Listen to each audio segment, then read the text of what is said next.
Hey everyone, and welcome to We Suck at Adulting. Today is our WrestleMania Roundup edition. We talk about everything that happened at WrestleMania, the longest show ever, with the exception of the podcast we recorded the other day. So we're going to go a little shorter today for those of you that went through and listened to that monster of a show. But there was so much to cover for WrestleMania. Today we'll keep it short. We'll talk about our highlights and our lowlights. Holly's here with me. We're going to talk about everything that made us excited about WrestleMania and a couple things that made us sad. We're also joined by our friend Andy, who used to be a pro wrestler. He's kind of a casual fan now, but he came and watched WrestleMania and got a great surprise for doing so. So before we get into today's interview times and talk times, I just want to go ahead and plug real quick the Distracted Gamer podcast. Are you a distracted video game player? Do you enjoy playing Mass Effect, but you also can't pay attention to save your life? You'll probably appreciate the Distracted Gamer podcast. Look up the Distracted Gamers on Facebook. They're also on SoundCloud and Spreaker. So go check them out. Today we talk all about WrestleMania. Hopefully you enjoyed the show. And if you want to comment, share, tell us your favorite moments, tell us your least favorite moments. Next week we'll get back to some more regular adulting conversations. But for today we're living in our nerdvana and we're talking all about pro wrestling. Hey, remember to like us on Facebook, give us a review on iTunes, or share one of our podcasts. Do any of those things, and you might just win a $10 Amazon gift card in a drawing coming up. We'd really love to have reviews and shares. A couple people have done it. We really appreciate your support. So now we're going to hit that great WrestleMania theme song one more time as we talk about everything that happened at WrestleMania 33.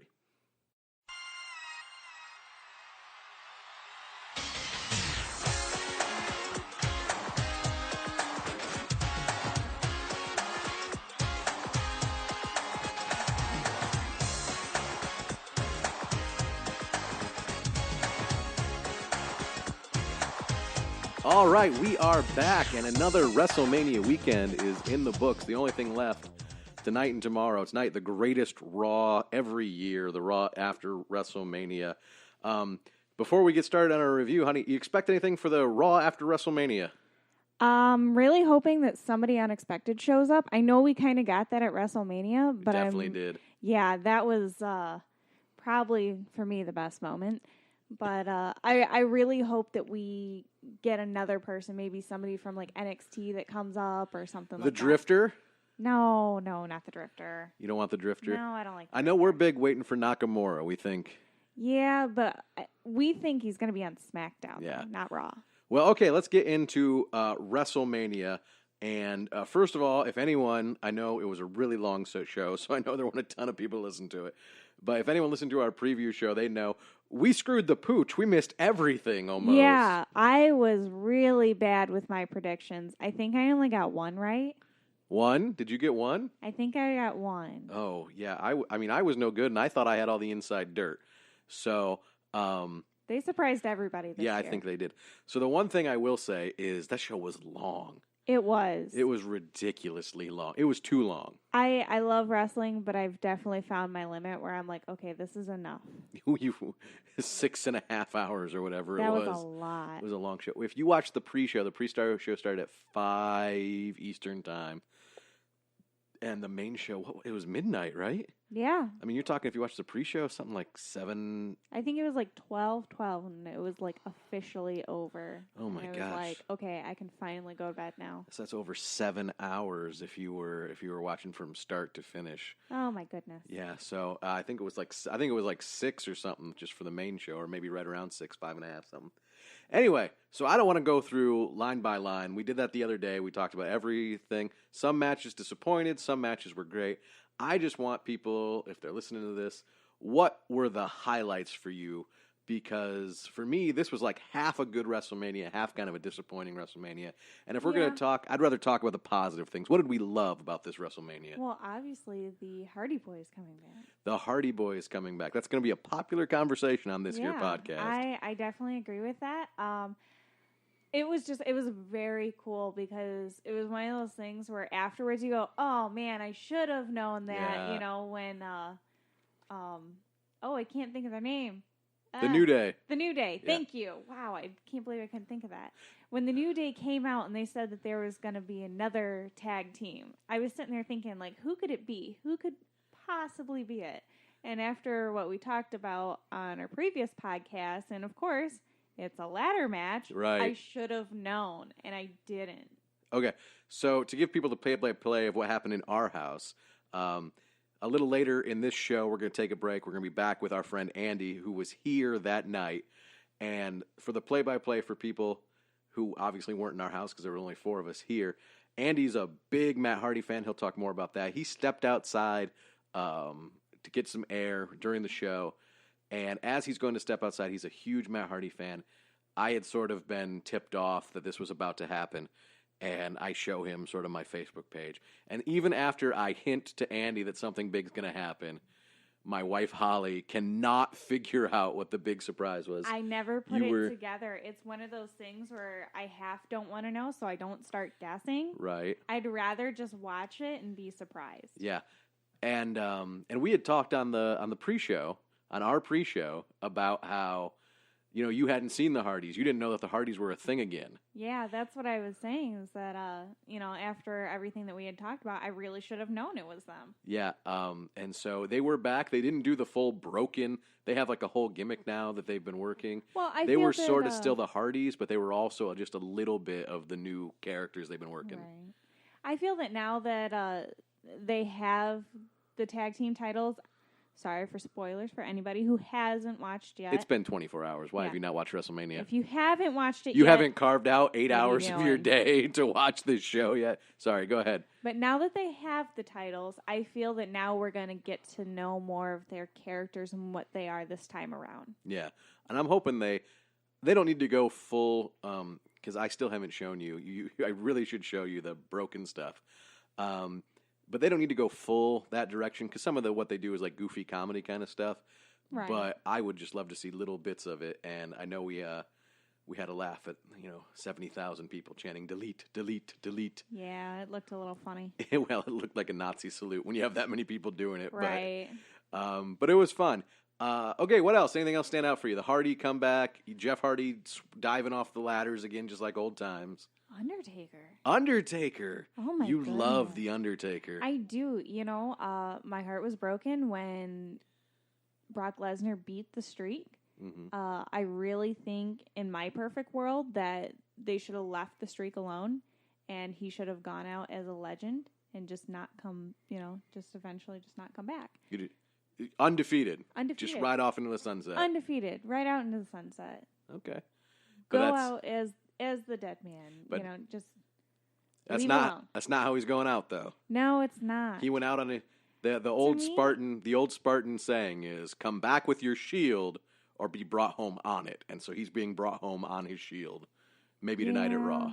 Yeah. I mean, it's definitely sad to see that this time it's for sure. He is done. You think so? Oh, yeah. He left his gloves, his coat, his hat. It looked pretty serious to me. When he left that hat, when he took the hat off and laid it down, I was like, that is the nail in the coffin. He is done. Pun intended. There you nail in the coffin. Very good. The weird thing for me is I do wonder if, and I think this would be hard to take, now that he sort of has retired, like it seems like he's done, there's a big part of me that I just hope he never shows up again. Maybe for the Hall of Fame or something. Because I don't know if I can handle seeing Mark, not The Undertaker, Mark Calloway, coming out and talking on Raw. I'll agree with that. I really think that he should, sort of be done as The Undertaker and then just, go enjoy his family, enjoy the time you have and everything and, come back as, Mark or The Undertaker when you are in the Hall of Fame. And I guess, do you want to see him on Raw as just Mark? No. You want to see, if he comes back, he better be The Undertaker for whatever reason. Yeah, not like when Shawn Michaels comes back. He can just be Shawn Michaels. Shawn Michaels is just a guy. Right. He's just a guy, and that's fine. But seeing The Undertaker is because I really think that without, the makeup and the hair dye and stuff, he looks a lot older. He does. And it's okay, just let that be. Just fade out. Right off into the sunset. Cut to black. He disappeared into the mist. We never need to see him again, so to speak. Yep. I'm real interested, and we'll obviously know in a couple hours what happens. because I'm interested if he comes out and makes any kind of speech for his retirement. But this would be like 27 years. I think he debuted in 1990. So he's had a good long run. He looks hurt. It's time. I'm fine with it, but... Yeah, I'm definitely fine with it that it is time, because I think that's kind of been on everybody's mind for a few years now is... When's the last one going to be? When's the last one going to happen? And now we know. I am definitely sad that it was Roman Reigns. You weren't feeling it. No, I wasn't feeling it. And honestly, I don't think there were many people that were feeling it just because Roman Reigns is kind of teetering on that, that face heel line. I think he should have done... I guess for me, it's just wishy-washy. And it's hard for me to tell because we were so tired and so burned out after all this wrestling. And I love wrestling more than anyone I know. But I was so over watching that show by the time it got to the end. Yeah. So when it ended with Roman Reigns and the fire, I'm like, oh. Yeah, it ended with Roman Reigns winning. And I'm like, that was your headliner match? Really? I get it, because what were you going to put on after The Undertaker retires? Like, what would you do? That's true. I understand that. But at the same time, they should have had a better opponent then. Well, he's a dud right now, and that's why I think he needs...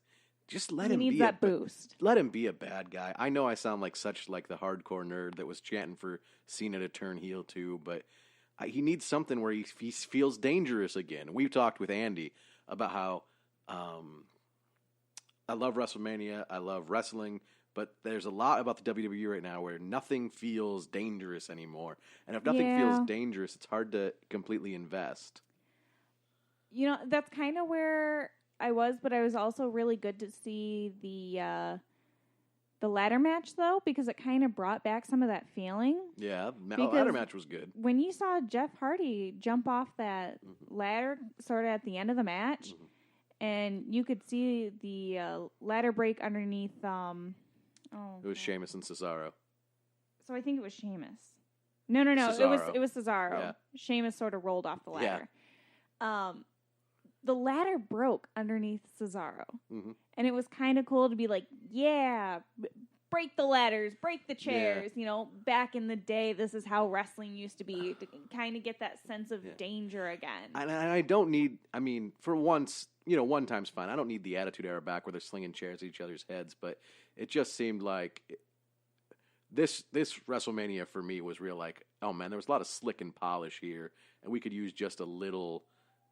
Just tornado siren going off here, and apparently, I think it's probably just a test. Yeah. Well, I'll say even with the graphics a little bit, they didn't always make sense because, as I had pointed out, the Bray Wyatt match, every time he kind of did something weird, they had like bugs in the ring, and I'm like, why bugs? That to me, why is that the creepy thing? Like, and that to me was. Come on. It was like a production thing for the sake of, look at the thing we can do. Right. They never asked, should we do it? It was like, we can do this thing. We better use it. So, I didn't like the Bray Wyatt thing. I didn't like that match. Look at us going negative. Like I said, we were going to go positive. I know. I am very positive overall. It was a good WrestleMania. It is, of the network era, it is my third favorite WrestleMania, though. No, it's definitely not my favorite WrestleMania, but it was a decent one. So of the last four, it's probably my third. Yeah, it's a middle of the road WrestleMania. That's probably how it'll go down. It definitely had some shock factor to it. I know a lot of people were probably shocked by John Cena's proposal.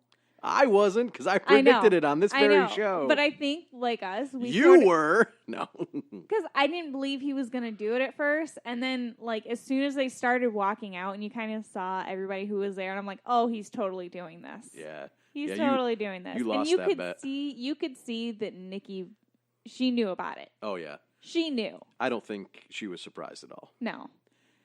Because if she actually was surprised, I bet there would have been tears. I don't think she actually cried. She just took the ring. It was a big ring. It was. So you think that's a good WrestleMania moment? We'll probably forget that match, but we'll remember that moment. That John Cena proposed in the ring. Yeah. And being a romantic at heart, it was cute.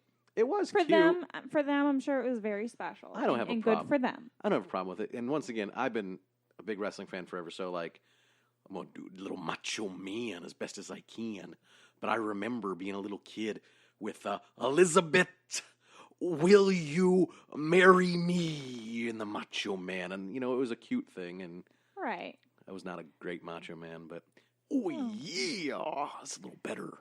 Still, I know what you're saying, that, there's those cute moments still. Yeah, and wrestling should have that. One of the things I've always loved about wrestling is it's a three-ring circus. They always say that.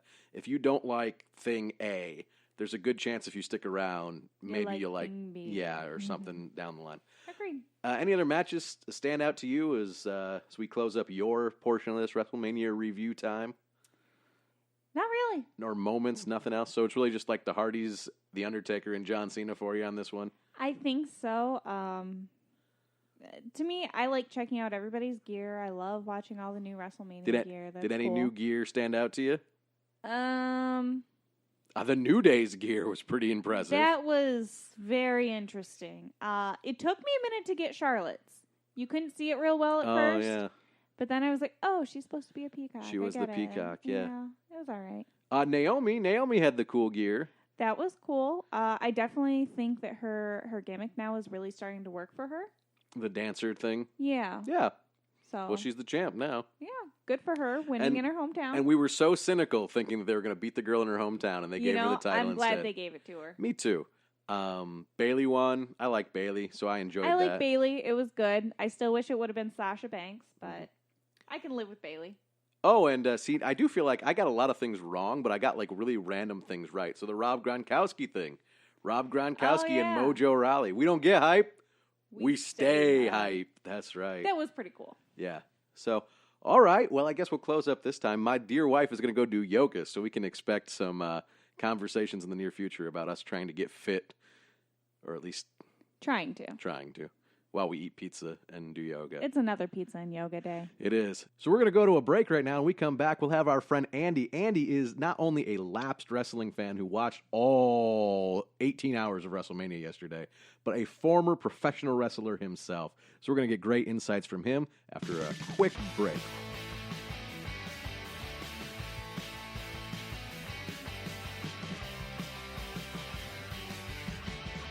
Hey out there to all you sucky adults. You're listening to the We Suck at Adulting podcast. That means that maybe you, in fact, suck at adulting. If you do suck at adulting, worry not. We're here to help out. Maybe there's a topic that you would like to hear us talk about. Run over to our Facebook page, facebook.com/WeSuckAtAdulting. Send us a message and let us know what you would like to hear about, and we'll try to find someone who can teach us, please, how to be a good adult and do the thing that you're looking for. We're going to talk coming up about understanding our food with some farmers who really have a connection to their farm and the people that they serve. Also going to look into, again, real estate, both the real estate agent side and also the financing side. We're going to talk about budgets here in an upcoming episode. We're looking for some fun episodes too, maybe some toy collectors or something else that you do that you know makes you a sucky adult, but we just can't stop, like maybe devoting hours of your life to pro wrestling. If you have any topic ideas, show ideas, or you just think you'd make a great guest because you have some area of expertise, either pop culture or in the world of adulting, we'd love to have you on. Send us a message on Facebook, and you might be able to join us at the lovely table of We Suck at Adulting and share your message with some terrible millennial adults who don't know what they're doing. But hey, we try. So in the meantime, we're going to get back to another great episode of We Suck at Adulting. Welcome back, everybody. This is Ryan, your favorite sucky adult. I'm here with my friend Andy, who is going to talk to us about his favorite moments of WrestleMania and maybe his least favorite moments as well. Now, Andy has a unique perspective. So, Andy, what did you used to do in your spare time? Well, from the ages of 15, the very illegal age of 15. I was going to say, that's not. A group of friends of mine and myself went to Michigan. And we trained very illegally, and we started indie wrestling. And I did that for about 5 years, I would say. Yeah. Tapered off near the end of my teens. But, I traveled around Michigan, Ohio, sometimes parts of Indiana, Pennsylvania, and I went to Florida a couple times.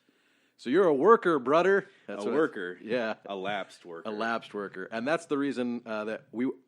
when Holly and I were talking, we wanted to sort of get your perspective on this. Because when her and I were doing our preview, obviously I'm still a big fan. I stay very invested. Holly is sort of she's certainly catching Raw or at least hearing about what's going on. Right. You've been kind of lapsed for a while. Right. How long is your information? You say you sort of keep track, but how long has your actual watching gap sort of been? Watching gap is considerable. Yeah. I would say actually in 2005 when I first started working, I stopped watching live Raw and consistently. But I knew everything that was going on. I was constantly on Raja. Oh my gosh, that's going back. Yeah, Raja every day, and then 411 Mania on the wrestling side of things. I would check that consistently. But a lot of it had to do with, at one point in time, my family stopped having cable. So I stopped having cable. I stopped watching it live. But I always knew what was going on. I would say that I stopped following in the mainstream of things probably around 2010. Okay. And then every once in a while, I'll still touch in online. I'll still read the headlines. I follow Matt Hardy consistently on Twitter. We're going to talk about that, yeah. And I still make sure I know a gist of what's going on. Like we talked about yesterday, but I looked at the card before we watched the actual show, and I was like, I'm not too far out of it. I know most of these people. Could I speak for their credibility in the ring? No. Yeah, so you're not familiar with a lot of their work. Yeah. But, so you are the lapsed fan, which I think in the world of the WWE, that is the holy grail sometimes. They always talk about the people who have, or they don't always talk, but when when you hear people talk about, well, certainly like the Attitude Era and stuff, like there's this entire generation of people who are, they always tout some ridiculous number, like 10 million people have a impression of the WWE or something, but they only get maybe 2 or 3 million on a Monday night to watch. Right. So you're one of that 10 million out there that you're connected but not connected. The floaters who will always have a semblance with professional wrestling. Yeah. So, but we invited you over, and so you did WrestleMania. Is this the first time you watched live WrestleMania in a while, or you still catch that one? First time in a while. I'd say the last one I watched, I think, we were still in the 20s. So it's been a few years. I think it was WrestleMania 25 was the last time I actually went to a WrestleMania party. Wow. Yeah, so it's and we weren't much of a party, but we cracked beers. We had some beers and pizza. I'm pushing 30, man. That's a party to you. That's a party for me. Okay, so let's talk about WrestleMania. What did you think? What's your first impressions? And I know you got the big carrot that you wanna dangle out there. Yeah, but the big carrot. That SmackDown Divas match. That was wow. Blew you away. What a way to steal the show. In that perfect time slot too. They were set up for success. I loved everything about the aesthetic of the show. I love the Orlando arena that they were in. What WrestleMania? They did 24 there. Okay. And I think it was called the Citrus Bowl then, but it's like Camping World Stadium now or something. I love that. Every time they go there, I feel like it has a really special aesthetic, similar to, the big open arena. What was it, WrestleMania 3 that had the open arena? Well, that was Pontiac. That's a closed arena. Was it? But it's huge. It was huge. I'm sounding like a terrible fan now. Yeah, shame on you. I like that the whole the vibe that throws off, and then so the open air arena. Yeah. Right out the gate, it sucks for crowd pops. Yeah, really. But it's great to look at. So that was great. And we talked about this last night. The first half of the show, it had great flow to it. It was really solid. But then when they coupled it in with the second half, I'm going to go over the general vibe. Yeah, that's fine. When you couple it in with the second half, it's sort of like going on a cocaine binger, and you're just going full speed for hours on end, and finally you hit the crash, and then you don't know where to go with yourself from there. I feel like overall they could have done a better job of displacing certain things. First of all, the thing that comes to mind, the SmackDown Divas match, that should have been the first half of the card, because I feel like what they did with Bayley and everyone was able to pull off with their match, I think that should have been stacked with. That one felt more like a main event attraction. Yeah. Oh, well, and it's no secret, WWE even knows that they push Raw, right? Because it's their main brand, and it brings a level of excitement, I think. I also think that I think Orton. Oh my gosh! I think Orton's match would have done good to have been earlier in the card. Do you think anything could have saved that match, though? I don't know. see, the thing is, usually I'm all on board with that style and that type of gimmick and working that amount of character into a scenario. I mean, I didn't know anything about the feud going into it, and then watching the catch-up video before the match, I was like, this is great. I haven't seen weird stuff like that since Triple H put on Kane's mask and attended Katie Vick's funeral back in 2004. Oh my gosh. Yeah. Are you speaking of that positively right now? Honestly, yes. Oh my gosh. I know it gets so much garbage, but I mean, I watched wrestling when I was young because I loved the off the wall antics. You like a certain goofy, and not just goofy, but unpredictable. You know, the whole Pillman Steve Austin thing that happened on television. That the loaded gun. Yeah. That was, as controversial as that was. I mean, that's some of the best television. It's WWF. memorable. Yeah, I mean, you'll never forget that moment, and people will never forget Katie Vick for good or bad.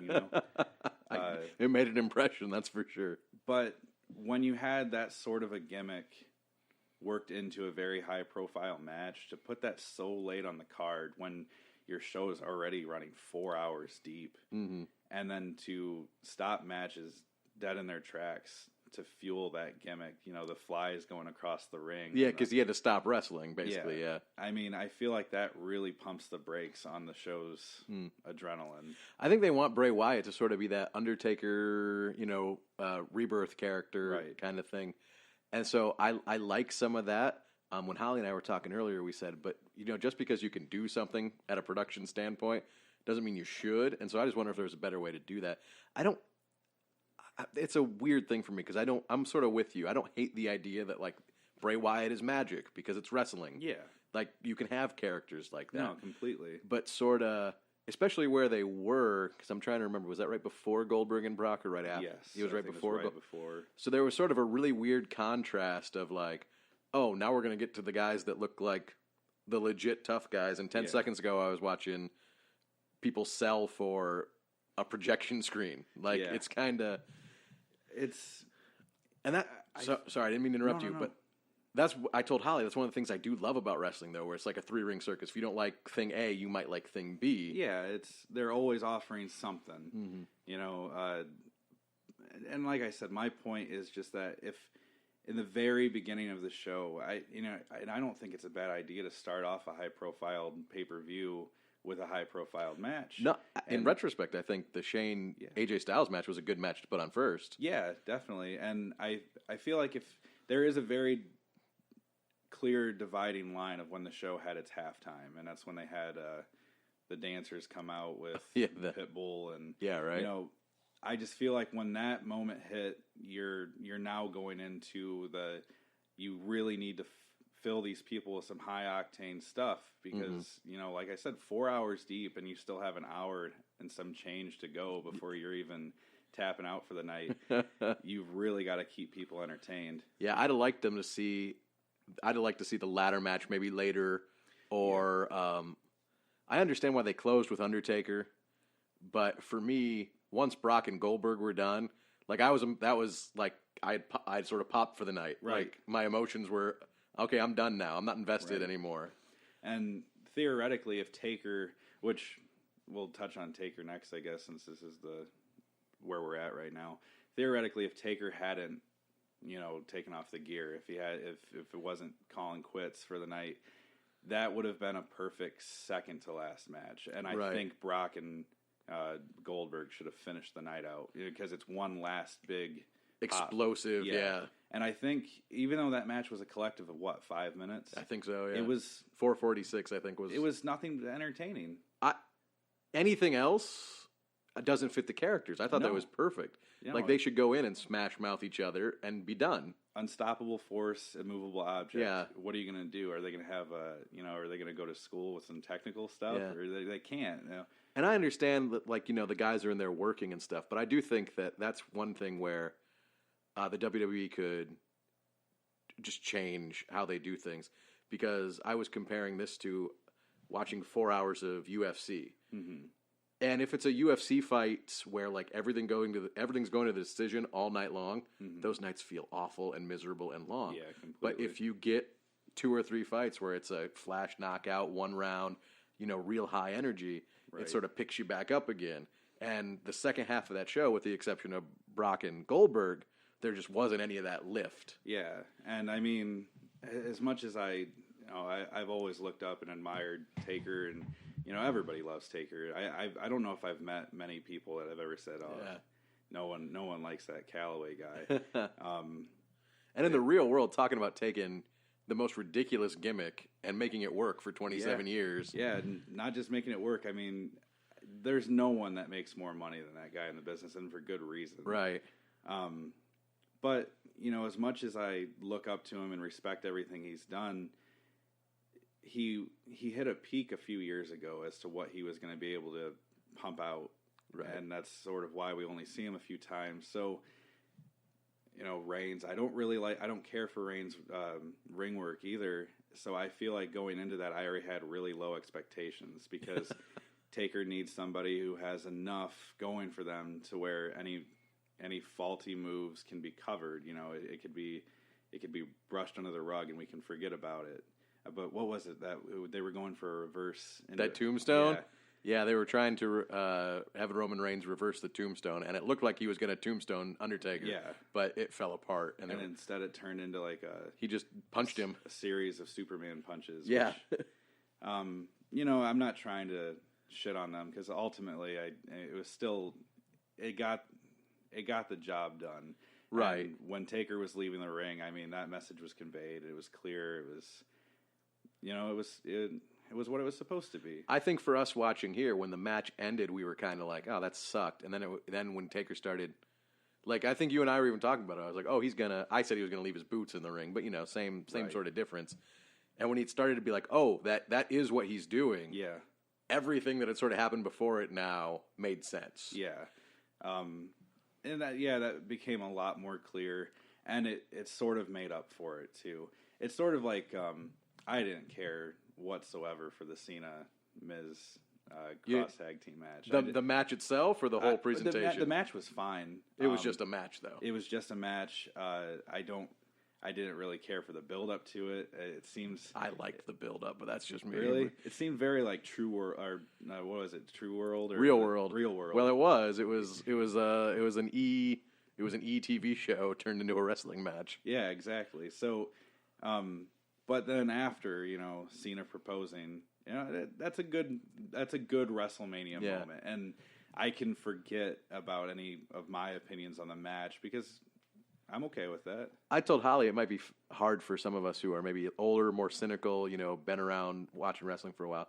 But when I was a kid, Macho Man proposing to Elizabeth was like the greatest thing that had ever happened. It was awesome. It's burned in my memory. So there's kids out there right now who have grown up with John Cena, and they're like, that's going to be a memory for them. I'm totally fine with that. Wrestling has always been, to me, like 30% in ring and 70% spectacle. Right. So everything that you can imagine that could happen, whether it be funerals with Katie Vick to weddings to, busting coconuts over heads and things like that. Like, that's the true milk magic. Trucks. Yeah, milk trucks, beer trucks, That's what keep people coming back. That's what makes people fall in love with characters. Their in-ring work is just the sugar on top. It's the actual underbelly of everything. Mm-hmm. It's the glue that holds it together.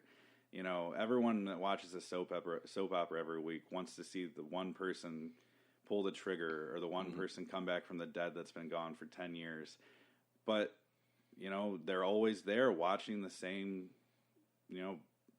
subpar storyline, right? Because they hold on for those big moments. It's a tough balance, and I mean you were a small indie worker and stuff. I don't know how much you could speak to that or anything like that, but it gets a bad rap because I think Vince Russo, who the fanboys really, he took it to the extreme, like he pushed it too far. But he was right about certain things. Psychosis and Dean Malenko back in the day could have a great match. Mm-hmm. But at the end of the day, it was sort of like, all right, that was fun, but did I really care about who won or who lost or anything like that? Right. No, not really. It was just, that was fun to watch. And for me, I think there's a balance there. I don't know if I'd go 70-30 like you did, but I certainly think, you have to have a reason. Yeah. These two people can't matter in your world. Well, I mean, how long does Raw go on now? It's 3 hours. It's 3 hours. So it's, Jeez. I try to watch the Hulu version, cut it down to 90 minutes. Do you remember when everyone used to shit all over WCW when they decided to make Nitro 3 hours? Yeah, exactly. It was just too much. Yeah. Well, why? Why are they doing 3 hours now? Because USA pays them a lot of money, too. How many matches do they typically have in a night? I bet they put on 10 matches. 10 matches? At least, what's 10 matches? It'd be maybe closer to 12, if I really think about it. I was going to say, okay, if they're really putting out that much material, that's they usually do 2 cruiserweights, a women's match, at least, so 2 cruiserweights, a women's match, tag team matches, or whatever their main event is. You know, I mean, I would bet they at least get 10. I'm probably 8 to 10, 8 to 12. I'm probably going to start watching a little bit. I was talking to Ashley today. And your dear wife, who had no interest in WrestleMania. 0 interest. And get this. She said she had fun. Oh, really? She barely paid attention from what we could see. Looked miserable. But apparently, she really enjoyed it. Oh, well. Her quote-unquote, it wasn't nearly as bad as I thought it would be. That's a big stretch from enjoying it. But followed by... Okay. Followed by, I actually kind of liked it. Oh, look at that. And then I said, well, would you want to start watching it? And she's like, I did not say that. And I was like, but you didn't say we couldn't. Right, there you go. From now on, I think I'm going to, what I'll do on Monday, I'll just start putting it on in the background and see what happens. And I'm interested to see if I can kind of get myself back into it. Last night was definitely a good Kickstarter to put me back in the right direction. Actually... to know that the Hardy Boys are probably going to be on. Well, see, there you go. Yeah, and to bring us the most... That's your main event right there. The main event of the night was that tag team ladder match, and you had shown me a text. I know, I feel bad about it now. No. Well, because before the show started, you had said that there was a rumor they could possibly show up, and I was like, really?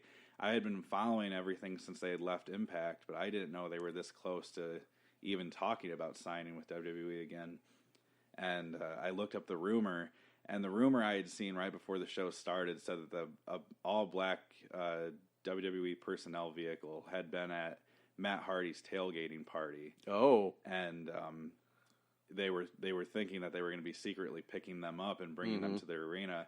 Well, I read an update today that comes to find out that was true. They showed up really late, right, like just shortly before the match started. Yeah, I heard a radio show today that said...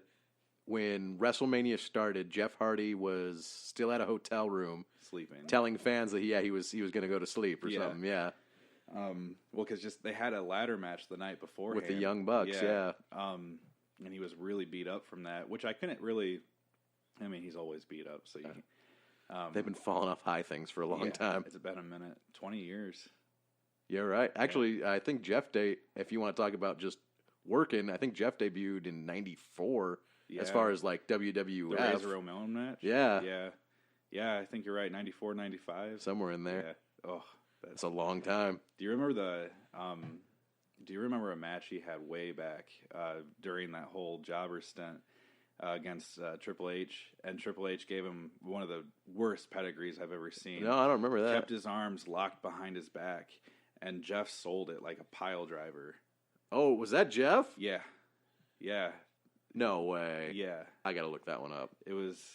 I had their VHS, one of their VHSs when I was a kid, and I first started watching wrestling, and I would always rewind it and watch that part. I'm like, Jesus!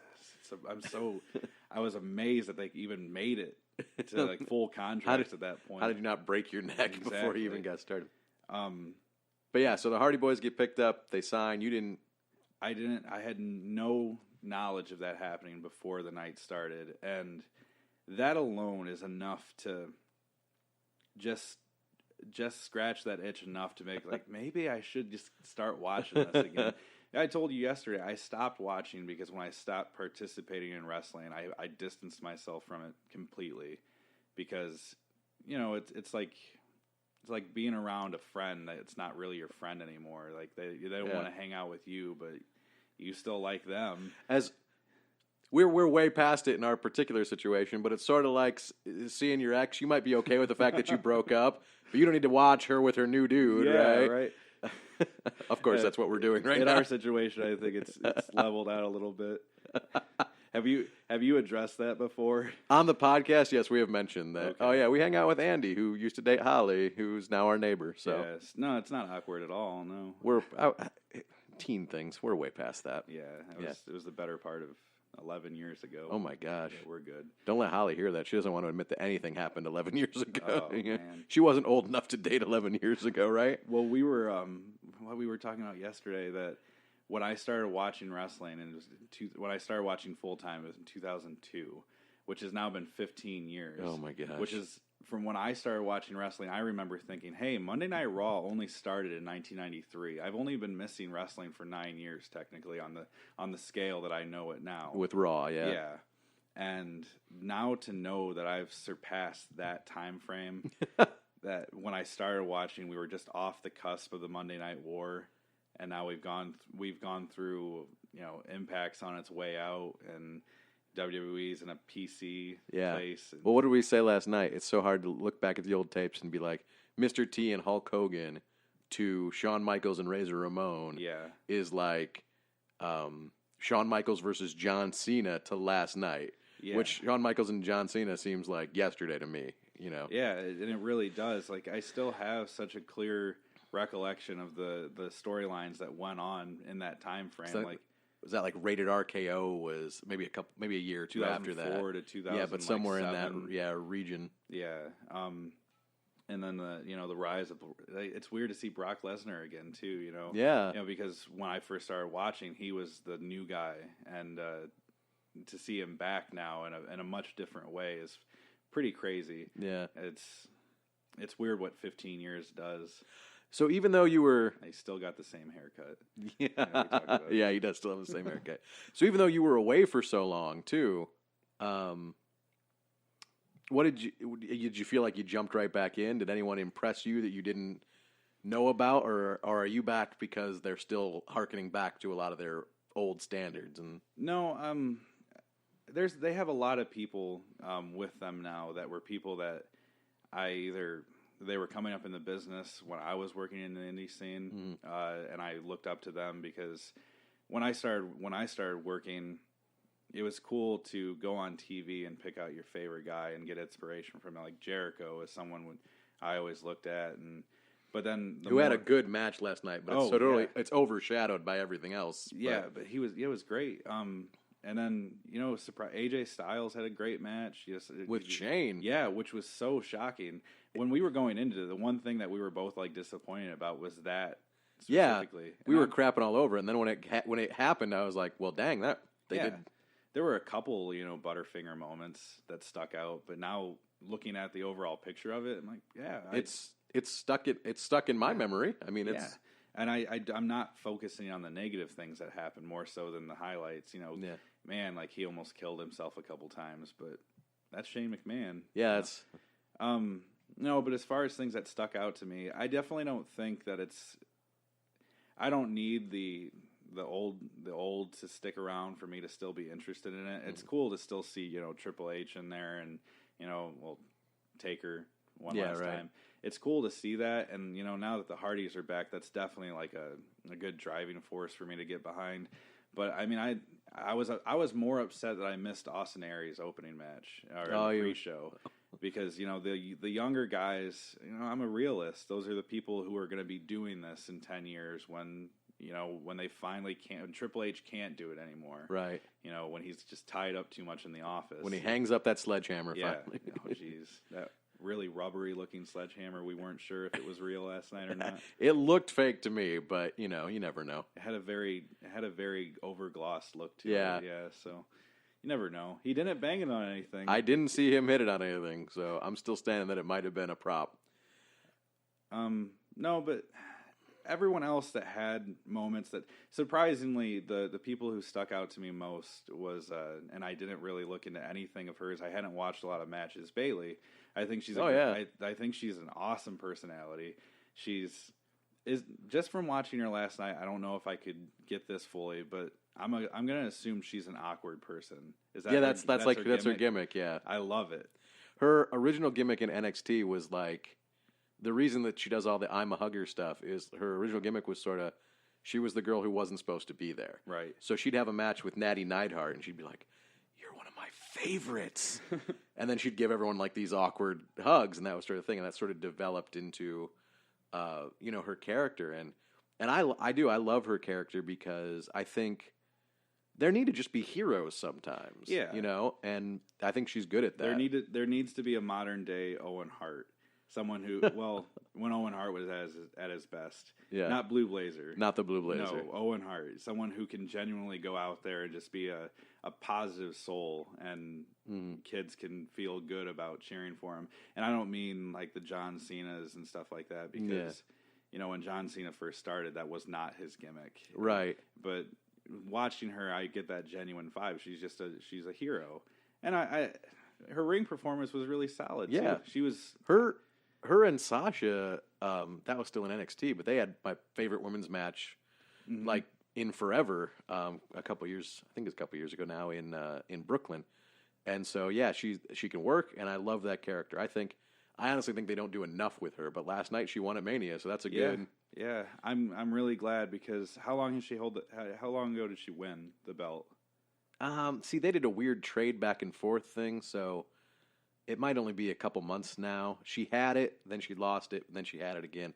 And the timetable's a little messed up with me, but she's maybe a month or two in. They kept her in that top tier slot, since at least the Royal Rumble, maybe Survivor Series. That's good. I mean, because typically what I've always noticed with the divas is that you'll have the one person who's on top, the Victorias and stuff like that. Yeah, back in the day. They would be the prominent person on the scene, but as soon as they drop that belt finally, it seems like they would get chucked back to the bottom of the list.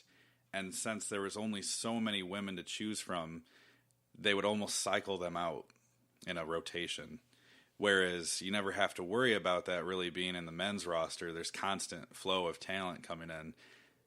So seeing someone last night like Bayley and some of the other women in the ring too, it was refreshing. I never thought my favorite match, or not, it wasn't my favorite match, let's be clear, actually. One of the most... Not with them Hardy Boys. No, yeah. We all know where my loyalty lies.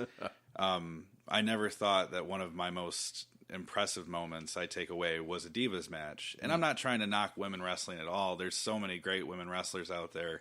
It's just, it hasn't always been the Fed's forte of bringing in the most lucrative women talent. Yeah. And they've done a lot in the past couple of years to try to fix that. Yeah. And so I think it is really starting to pay off, because I'm invested in Bayley, and I'm invested in Charlotte and Sasha Banks and stuff. So yeah, it was good to see them get their WrestleMania moments. Charlotte has a great personality. Yeah. That's Flair's daughter. Yeah, that right. We're talking about, right? Okay, I didn't know if there was anyone else that I was missing. No, it's like watching a female version of her dad. Yeah. Who does a lot more flips. Right. But no, I'm happy to see that they're at that point where they have women who they're investing in, and they're actually letting them show what they can do. Yeah. But I did watch some Botchamania clip of two women on NXT a few months back had the most wonderful shitfest of a match I've ever seen. It's some low-grade indie quality stuff. I'd have to see who that was. I'm going to try and look it up, and I'll let you know. Yeah, there's a couple. I mean, NXT is still the learning ground. Right. So, but for the weekend, NXT had maybe my second favorite, or maybe even my favorite if I really watched them again, match of the weekend. I was telling you about that, the tag team match with Gargano and Ciampa and the Revival and AOP. So, there's a lot of good talent coming up. It's weird how they want to integrate. And that to me was part of the story, too, of the second half of the show. Mm-hmm. The first half of the show had a lot of either new characters or returning characters or payoffs for characters. And I felt like the back half was really... It just felt like we've seen these guys a lot. They were sort of... And it's not so much that they're bad. It's just, it's overexposed. Yeah, I mean... Not to go back and harken on Orton so much, but he's been doing sort of the same shtick for 10 years now. Yeah. And even somebody new and refreshing like Wyatt, they didn't put anything together that was compelling enough for that time slot. Right. Again, I really think the only later half match that really met expectations for where we should have been was Lesnar. Lesnar and Goldberg, yeah. Yeah. You know who did reinvent themselves? Who's that? The Hardys. The Hardy Boys. Never heard of them. Yeah, you're a big fan. Do you want to say anything else about the returning Hardys? We touched on it a little, but I know it made your night, and like I said, we'll close with that. Any thoughts on the Hardys? Do you want to see more brokenness from them? Or? I 100% do. Ultimately, just to throw out there my biggest hopes for them is that with the popularity they have right now, coming off of Impact and then working the Ring of Honor and the indie scene, this broken gimmick it's really, really just caught on, and it's set everyone on fire. And it's funny because 10 years ago Matt Hardy was always the secondary Hardy. Yeah, he always has been, and he's had his moments. Our pre-show, I literally told Holly, I was like, not only are the Hardy Boys hot right now, it's Matt. Yeah, and it's so good to see that I've been a fan of theirs specifically since the very beginning, and always having to justify why my favorite Hardy was mostly everyone else's least. Right. It's nice to not have to worry about that. It's nice to see that he's on top, and that they let him pull the belts down. Right. Yeah, he had the moment. That, what was the quote that when he came into the ring, everybody in the front row, it just looked like a press conference for 1939 Berlin. Yeah, everyone chucking delete. It's so great. And my ultimate hope for them is if they can ride this to its ultimate ability. And I know Matt and Jeff are good at playing the long game. They did Team Extreme well past where it should have gone. I even laughed because they had the Z in the Hardys, just like it was 1998 again. God. They didn't even do that back when I think they switched it to an S when they came back in 2007. I think they did. Yeah. That was interesting. But I would love to see the two main belts from them. I don't want to see them do a rivalry or anything like that. I want to see them stay as a cognizant group. But I would love to see them both hold heavyweight titles. And I think if they let Matt really shine, he would definitely be someone people would get behind. Yeah. I mean, the last few years with the contenders that we've seen going for that belt and holding it, there's no reason why he can't. In a world where we're back to two brands, there's no reason for a Hardy Boy not to be on top. At least one of them. Although I would like you said, I wouldn't mind seeing both of them.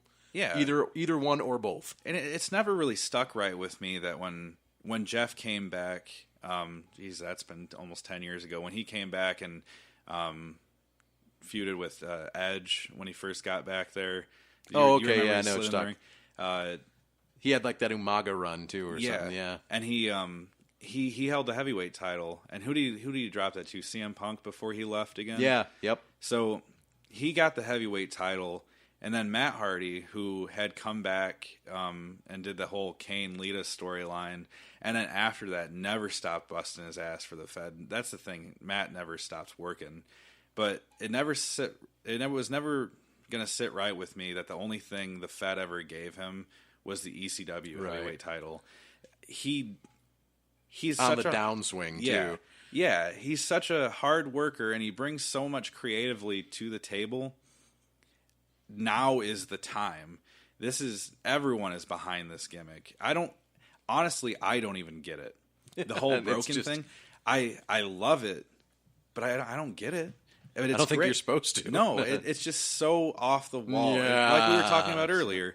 It's the characters, it's the charisma. It doesn't have anything to do with his in-ring performance, which I still think is fine, but that is it's a golden opportunity to put a Hardy Boy on top. Yeah. And if they really want to sell merch, they'll give him both belts. Yeah, there you go.